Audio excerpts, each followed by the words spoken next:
السلام علیکم ویورز، آپ دیکھ رہے ہیں ایشیا کمیونیکیشنز، میں ہوں شوکت ساحل۔ جموں کشمیر میں بدلتے سیاسی منظرنامے میں اسمبلی انتخابات ہونے جا رہے ہیں۔ 5 اگست 2019 کو مرکزی حکومت نے پارلیمانی فیصلہ جات کے تحت جموں کشمیر کی جو خصوصی پوزیشن اسے ختم کر دیا۔ اب سیاسی منظرنامہ مکمل طور پر تبدیل ہو چکا ہے۔ یوٹی درجے میں انتخابی عمل جو ہے وہ شروع ہونے جا رہا ہے اور نوٹیفکیشن بھی آج جاری ہو چکا ہے۔ 3 مراحل پر یہ انتخابات ہوں گے۔ پہلے مرحلے میں 18 ستمبر کو جو ہے ووٹ ڈالے جائیں گے، دوسرے مرحلے میں 25 ستمبر کو جو ہے ووٹ ڈالے جائیں گے، جبکہ تیسرے اور آخری مرحلے میں 1 اکتوبر کو جو ہے ووٹ ڈالے جائیں گے۔ 4 اکتوبر کو جو ہے ان انتخابی جو نتائج ہے وہ منظر عام پر آئے گا۔ ہم اس صورتحال پر جو ہے بحث کرنے کی کوشش کریں گے اور جاننے کی کوشش کریں گے اپنے مہمانوں سے کہ کیا صورتحال رہے گی ان انتخابات میں۔ اور ہمارے پینل میں جو آج ہمارے مہمان ہمارے ساتھ میں ان میں ہیں سینئر صحافی اور تجزیہ نگار جناب شاہد سلیم صاحب، ہماری ملٹی میڈیا نامہ نگار محترمہ صدف شبیر اور ادارہ ایشین میل کے مدیر اعلیٰ جناب رشید راہی۔ شاہد سلیم صاحب، آپ سے گفتگو کا آغاز کرنے جا رہے ہیں۔ جموں کشمیر میں بدلتے سیاسی منظرنامے میں اسمبلی انتخابات ہونے جا رہے ہیں اور تاریخ میں پہلی مرتبہ یہ جو انتخابات ہے یہ یوٹی درجے میں ہو رہے ہیں۔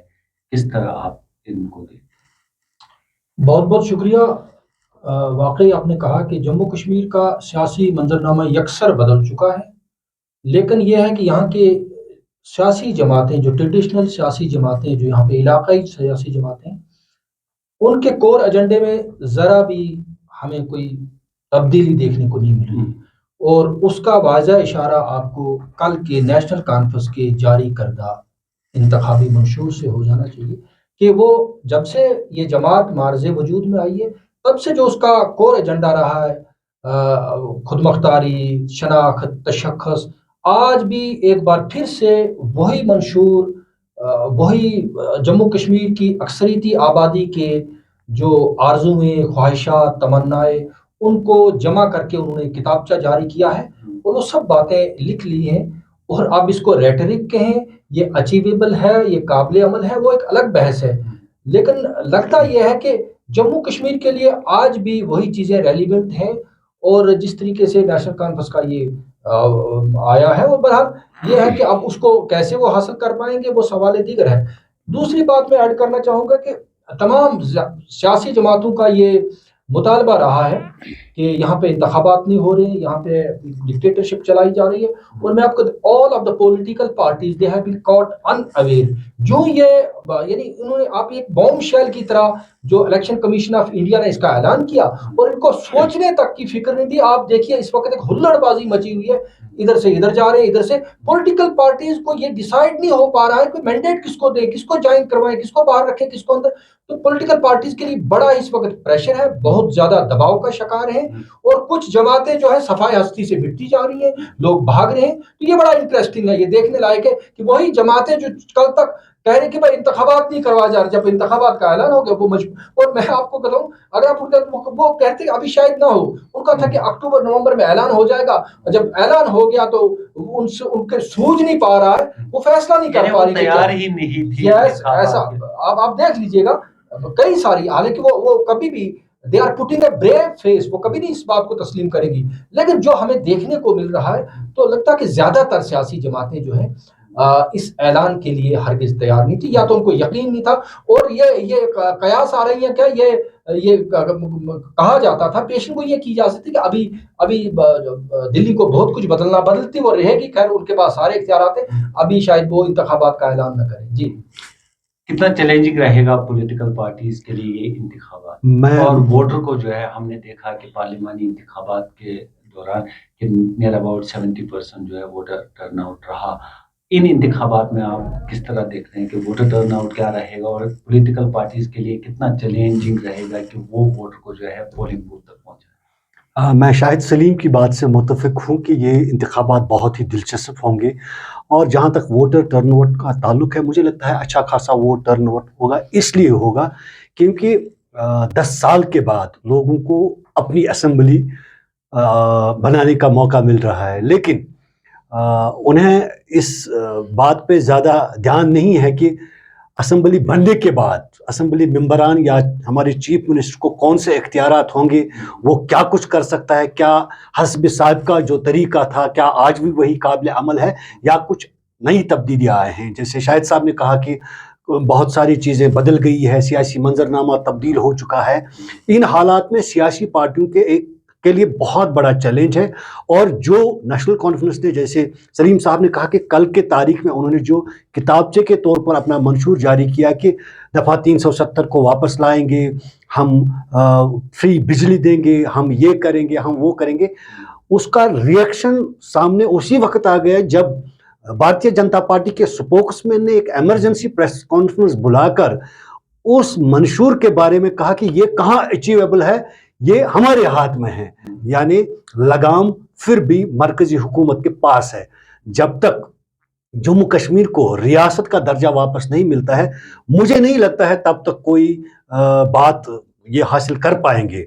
जैसे कि नेशनल कॉन्फ्रेंस ने कहा है कि हम ये करेंगे, लेकिन कल के तारीख में वो आवाम के सामने जवाबदेह होंगे और वोटरान बाद में अपना सोच और विचार भी बदल देते हैं आने वाले कल में। सदब, चूंकि आप ग्राउंड जीरो पर रिपोर्टिंग करती है और करीब आप इन इंतखाबात को देख रही है, आपने पार्लियामेंट इलेक्शन को करीब से कवर किया और आपने देखा उस दौरान आपने बहुत ज़्यादा जो है वोटरान से भी बात की, पॉलिटिकल लीडरान से भी बात की। इन हालात में जो है असेंबली इंतखाबात हो रहे हैं, क्या बाहर क्या माहौल है पॉलिटिकल पार्टीज की बात करें तो जैसा कि शाहिद सर ने बोला कि बहुत ही भगदड़ मची हुई है, आधे जा रहे हैं आधे आ रहे हैं। तो यहाँ पर बहुत ज़्यादा अफवाहें भी फैल रही है कि कुछ पॉलिटिकल पार्टीज़ में सब निकल रहे हैं, कुछ पॉलिटिकल पार्टीज़ जो है अब ख़त्म होने वाली है और वो सारे किसी और पॉलिटिकल पार्टीज़ के साथ जाने वाले हैं, कोलिशन होने वाली है, किसी को जो है साइड लाइन किया जा रहा है, किसी पार्टी को साइड लाइन किया जा रहा है। तो ये सब र्यूमर जो है वो बहुत ज़्यादा फैल रहे हैं, जो दिखा रहे हैं कि जो शायद पॉलिटिकल पार्टीज थी उन्हें नहीं लगा था कि इलेक्शन इतनी जल्दी हो जाएंगे, तो उसमें अनप्रिपेयर्डनेस दिख रही है। लेकिन यहाँ पर हम देख रहे हैं कि जो पॉलिटिकल पार्टीज है वो इस सिचुएशन को कंट्रोल करने की भी बड़ी कोशिश कर रही है, क्योंकि बहुत ही एक्टिव दिखाई दे रही है, तेज़ रफ्तारी से काम हो रहा है। शायद सलीम साहब, चूँकि बहुत सारी नई पार्टियाँ वजूद में आई दफ़ा 370 की तनसीब के बाद, हमने देखा अपनी पार्टी का वजूद आया, इसके अलावा दूसरी कई छोटी छोटी पार्टियाँ जो है वो आई। लेकिन अब जैसे आपने पहले भी कहा कि अब हम देख रहे हैं कि सब जोड़ की कुछ हो रही है, कोई यहाँ से वहाँ जा रहा है। नई पार्टियाँ जो बनी है आफ्टर एप्लीकेशन ऑफ आर्टिकल 370, उनको अपने वजूद को बरकरार रखने में कितने चैलेंजेस रहेंगे इन इंतखाबात? बड़ा दिलचस्प सवाल आपने पूछा और मैं आपको बताऊं कि वो तमाम जमातें जो आर्टिकल 370 और 35A के मनसूखी के या आर्टिकल 370 और 35A के मलबे से नमूदार जी, उनका वजूद इस वक्त खतरे में है। उसकी वजह यह है कि मैं आपको बताऊं कि मुझे ये कहना नहीं चाहिए, बहरहाल हम क्योंकि गैर जानबदारी ज़रूरी है, लेकिन कई जमातों, कई शख्सियात, कई पॉलिटिकल हैवी वेट्स ने उस वक्त मीर जाफर का रोल किया और उनको, क्योंकि दिल्ली हमेशा हमें ये तस्लीम करने में हर्ज नहीं है कि we are living in a conflict zone और ये बड़ी देर से पता नहीं ये कॉन्फ्लिक्ट कब रिजॉल्व होगा, हमें पता नहीं है, और यहाँ पे अनसर्टनिटी है। अब देखिए पूरे भारत पर आप देखिए कि वहाँ पे इस किस्म की अनसर्टनिटी आपको नहीं मिलेगी।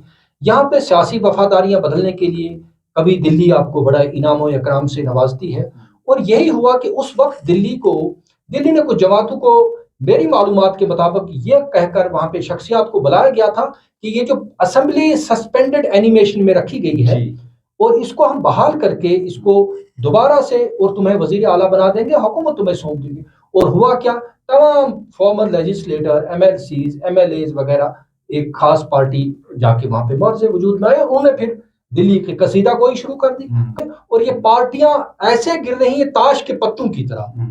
और मुझे लगता है कि कश्मीर का जो कोड यहाँ पे आपके देखिए सेंटीमेंट्स बड़े इंपॉर्टेंट है। मैं आपको बताऊं, कुछ भी आप कर लीजिए, और यही जो नेशनल कॉन्फ्रेंस के आप इसकी बात कर रहे हैं, इससे आपको अंदाजा होना चाहिए ये the grand old party Jammu Kashmir की है, जो यहाँ की सेंटीमेंट्स की बुनियाद पर ही उन्हीं की तहरीकी बैकग्राउंड है। تو اسی کو مد نظر رکھ کے آپ اس کو ریٹرک کہہ رہے ہیں، کچھ ان کو پتا کہ کشمیریوں کو کیا اچھا لگتا ہے. انتخابی منشور سینٹیمنٹس کو لے کر، مسائل کو لے کر مجھے لگ رہا ہے کہ نیشنل کانفرنس نے جو ہائی لائٹ کیے ہیں 12 گارنٹیاں ہیں، تو اس میں پاکستان اور ہندوستان کے تعلقات کا ذکر ہے. اس میں یہ بھی کہا گیا ہے کہ دفعہ 370 کو بحال کرنے کی کوشش کی جائے گی. اس میں یہ بھی کہا گیا ہے کہ پولیٹیکل پرزنر جو ہے ان کو ریلیز کرنے کی کوشش کی جائے گی. مسائل پر اگر ہم جائیں، بجلی یہاں سب سے بڑا ایشو ہے کہ وہاں 200 یونٹ جو ہے فری کر دیا جائے گا. یعنی کہیں نہ کہیں انہوں نے اپنے منشور تک لوگوں تک پہنچنے کی کوشش کی ہے. یہ کہا جا سکتا ہے کہ یہ نیشنل کانفرنس کی ایک اچیومنٹ ہے کہ انہوں نے اس پر گراس روٹ لیول پر کو پہلے ورک آؤٹ کیا کہ ہمیں کیسے پہنچنا چاہیے. نیشنل کانفرنس کو یہ سوال پوچھا جا سکتا ہے، واجب سوال ہے کہ یہ منشور ان کے لیے کوئی نیا نہیں ہے. یہ 1931 سے، اس کے بعد 47 کے بعد سے یہ جاری ہوتا رہا، رپیٹ ہوتا رہا ہے. ٹھیک ہے، کشمیریوں کی عزت و وقار کی بات ہمیشہ کرتے رہے. یہ اچیو کیوں نہیں ہوا؟ دیکھیے، تو ادھر ادھر کی نہ بات کر، یہ بتا کہ قافلہ کیوں لٹا. ہمیں رہزنوں سے غرض نہیں، تیری رہبری کا سوال ہے بھائی. تم بتاؤ، تمہیں بھائی 75 سال سے تمہیں یہ منشور دہراتے ہو گے کشمیریوں کو عزت دے گی، اٹانومی دیں گے، یہ دیں گے، اور اپنے بریف کو آپ وائلیٹ کر کے یہ بتا رہے کہ ہم بھارت اور پاکستان کے بیچ مذاکرات کو فیلسٹیٹ کریں گے. مجھے نہیں لگتا این سی کا اس میں کوئی رول رہا ہے. حالات بدل چکے ہیں. جہاں تک فری بیز کا وہ ہے معاملہ ہے، ٹھیک ہے، انہوں نے کہا جی یہ بھی دیں گے، اتنے چاول کھان سب فری ہے.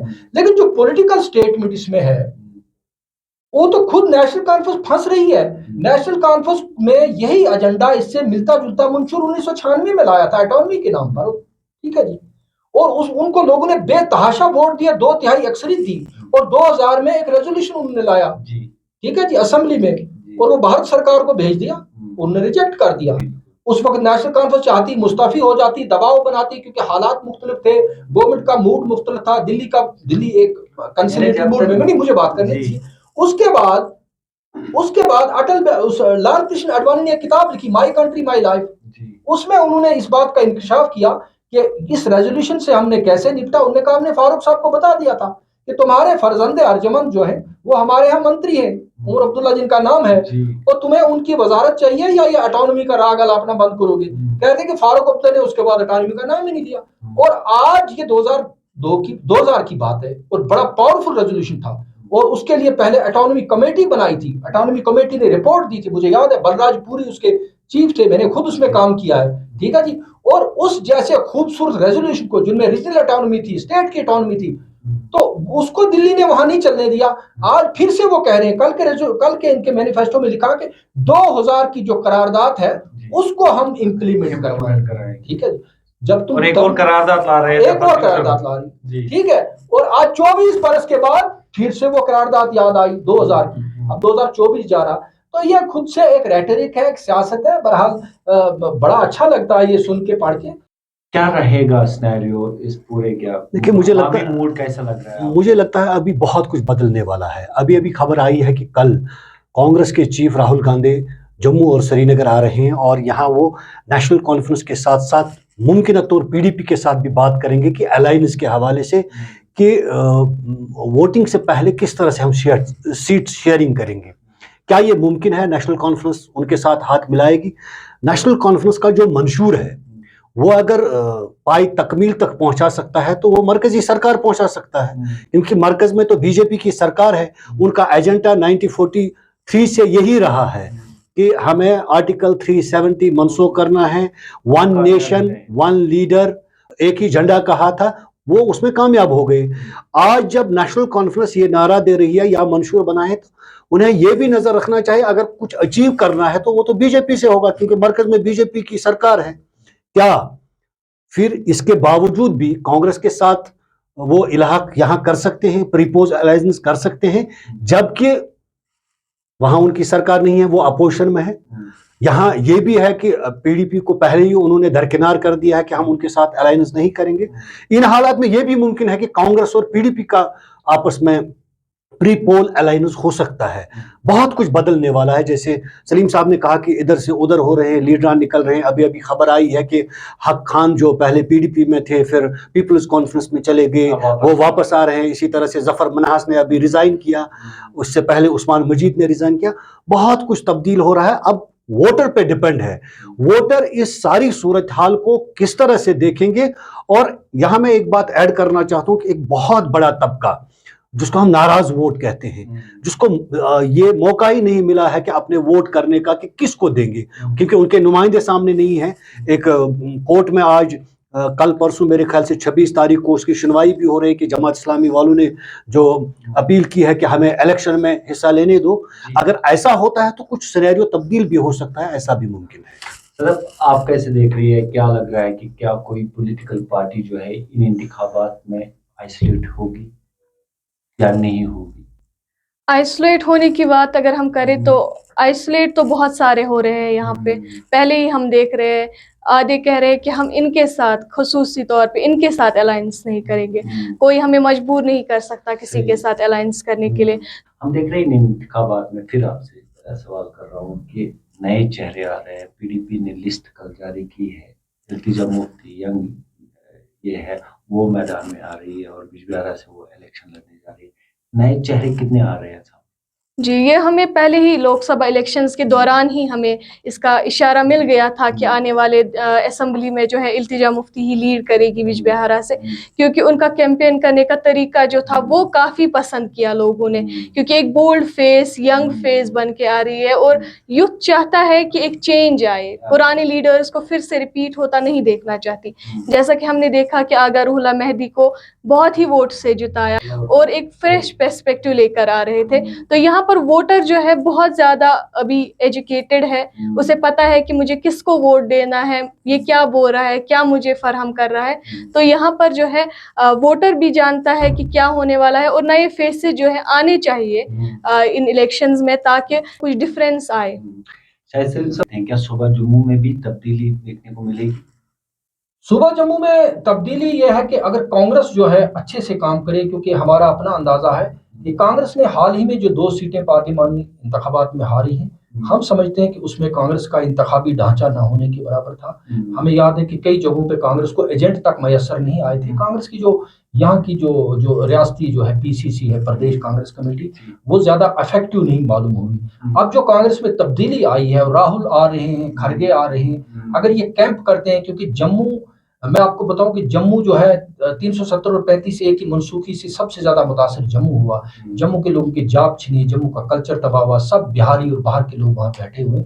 अगर ये लोग वहां पे कैंप करें, राहुल और बाकी लोग मिलके, इंडिया अलायंस वाले, मुझे लगता है तब्दीली हो सकती है। नई सोच जो उभर कर सामने आ रही है, जैसे हमने पार्लिमानी इंतखाबात के दौरान देखा, उसका असर इस इंतखाबात कि जहाँ तक नई सोच का ताल्लुक है, हमने उन इलेक्शनों में देखा कुछ लोग आए थे, एक आज़ाद उम्मीदवार रो रहा था कि मेरे वोट लोग ले रहे हैं, वो पता नहीं सोशल मीडिया के सामने क्या क्या कहता था।